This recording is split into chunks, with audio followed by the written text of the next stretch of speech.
It's never too late to be what you might have been. You may have heard that quote by George Eliot. And whenever I hear that quote, I always thought it was talking about, people when they get 40, 50, 60, 80 years old, that they should still go after their goals. And I think that's valid, certainly holds true, and I do believe that. In fact, I was one of the featured folks in a book called Just Do Your Dream, and it's all about these people that kind of go after their dreams older than what we kind of expect. And great book, by the way, and there's a website and everything, go check it out. But the thing that really, I sort of changed my perception of it, because as I said, I only kind of thought about it as for older people, and I know I've got a lot of younger followers now because of my shows at high schools and the youth camps and things like that.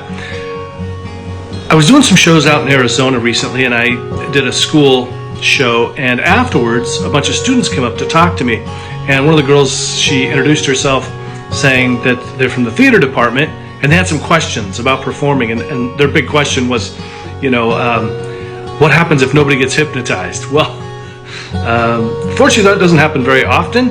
It did happen once, and it was probably the worst experience of my hypnosis career. And there's a lot of reasons why that happened years ago. I might share that story sometime. It was just awful, because, we should share our failures, let people know that it's okay to fail. It's when you stop. That's not the point. You can't let failure stop you. But then as it clicked for me, I suddenly thought about how I wished when I was in high school that I would have been one of them. I desperately, from as long as I can remember, I wanted to perform. I wanted to be out in front of people, talking or acting or something. But I was always so afraid. I was just terrified.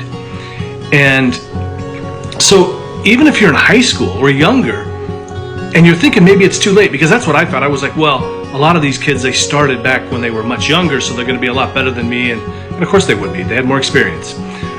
Also, it kept me from maybe going out for sports or trying things in that. So I always had regrets along the way. In high school, I remember being, disappointed in myself for not sticking with karate when I was like 6 years old or 7 years old. Not sticking with guitar when I was in junior high. But the thing is, it's never too late to go ahead and pick up those hobbies again, or those activities, or just to go after something brand new. I don't care if you're even if you're as young as high school or younger, go after it. Just go after it. Take care, be well, be awesome.